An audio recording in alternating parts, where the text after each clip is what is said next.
that's her thing. You know what I'm saying? Like you need like a balance of the show, in my opinion. Like you need the sensible one that can get turned up when need be, you know, and you need, you want to bring the girls together. And I bring fun energy, like just positive love, like genuine. That's really who I am. You can ask anyone who knows me. And you need all that. And Marlo's definitely like pulling that villain card, honey. Like she's doing it, but I feel like she's doing the most though. So maybe she should, pipe down just a little, it's a lot going on. And I do agree with you. I mean, I think you need the sensible one on each of these franchises of the Housewives show. You like need that. You need the semi regular, not jumping up and down every 5 minutes person, but will jump up and down when someone comes at them. Absolutely. Exactly. For sure. Absolutely. I wholeheartedly agree with that. But yeah. What do you think about Marlo? There's been so much controversy in the storyline this season with, like her, like Michael and William. I mean, I know that was part of this whole thing and like giving them away for the 30 days. Like, how do you feel about that? I mean, there's two schools of thought on that too. Like she was just trying to teach them responsibility, or just like, what are you doing? Yeah, it was more like, what are you doing? And as you see in the scenes, Drew and I didn't know like what the camping trip was for. Like, of course, I was just elated to be a part of it and just be there for the girls and even be there for Marlo, it was my first time being around her like this. And I wanted to be supportive. So I was trying to understand. And once I was getting the understanding, I'm like, ooh, hold on now. Cause I'm Team Mommy, my whole brand. Like, it's who I am. And you can't just turn it on and turn it off. It's admirable what she's doing. She took the boys, she took her nephews, and when she was explaining everything, I'm like, wait, hold on, who did she give them away to? But as the story went along, you saw that it was her sister. I'm like, okay, but still, like, and she always expresses that she come from foster care, but I feel like, in my opinion, that was even more so a reason not to make them feel any type of way that you felt, because it affected you so much. So that was my thoughts, and I would never do it. And just as Kandi was saying that, I even said in the scene, like, I agreed with Kandi, but like me being new to the group, I'm gonna, fall back a little bit, be supportive, but just, like, okay, girl, like I definitely voiced it, but I wasn't, why would you do y'all damn? Like, come on now, like, but, in a way, I definitely let it be known for sure, and she knows that. But yeah, it's a bit like, what are you doing? But I love how it's coming back around, and it looks like she took the time that she needed. And now, because you need to take a break. You need to make sure that you're okay, so you can take care of the kids and the whole household need be, because it's a huge responsibility that you cannot take lightly, and I definitely don't. So we were all like, wait, hold on, what's going on? You did what? A break? No, it doesn't. Mom, auntie, what you call it? You can't really take a break. It's all on, There's no time out, right? Yeah, it's no time out. Trust, like, everyone would love one. Even in co-parenting is what I do.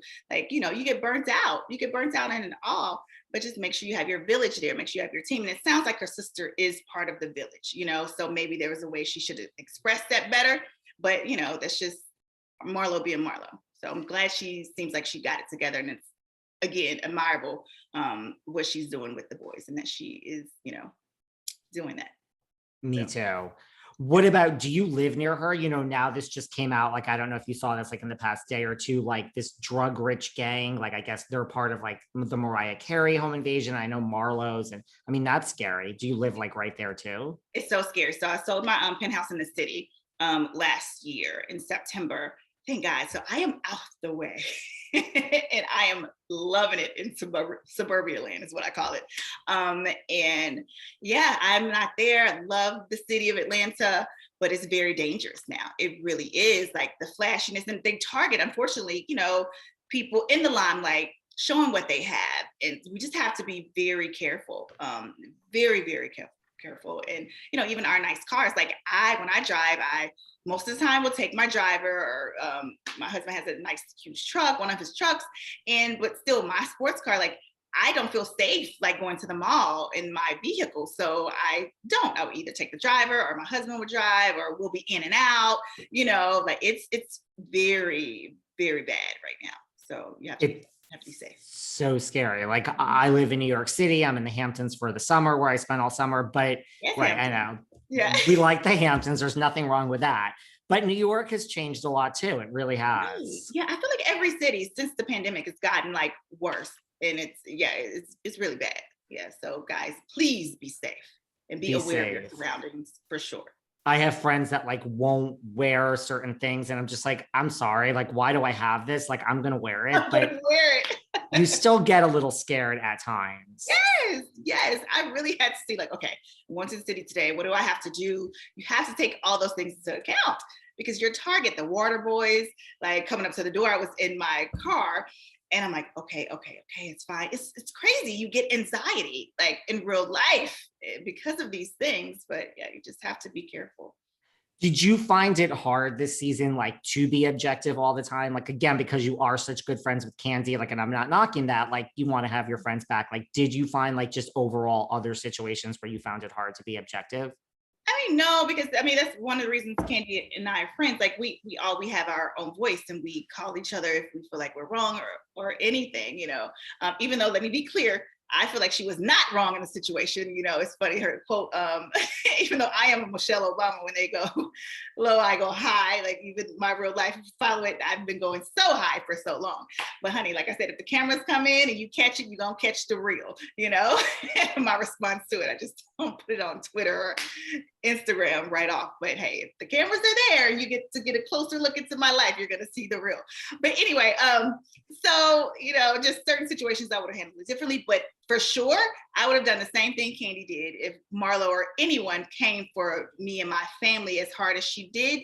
She would have got it. She would have got that other side. So the class in me would have been like, okay, class, just step up here for a second. Let me give you Shreveport Ratchet City real quick. All right, let me reach you. So, like my girl did. So, yes.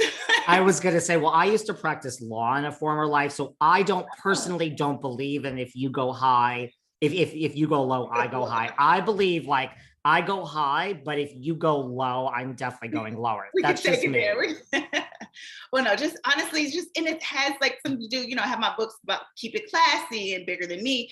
And it's because of, you know, my very public breakup from the kid's father, and just being an example to them and even to the world, you know, the world was watching and I had to, you know, just keep it together because now they are at the age where they can go on the internet and see everything. And one thing for sure, I didn't want them to see their mom acting a damn fool, you know. And so one thing's for sure, when they ask questions, go ask your daddy, see what, you know, I kept it together, but you know, so for sure I get both parts of that for sure. Well, how did you get there? I mean, let's talk about these books. You've written multiple books. I mean, listen, my parents are older than you and me, but like, you know, they're divorced and it took them forever to get to this point. You know, you and Neo are in the public eye. You know, like, how did you get to this co-parenting and writing a book, keep it classy, and just that's not easy.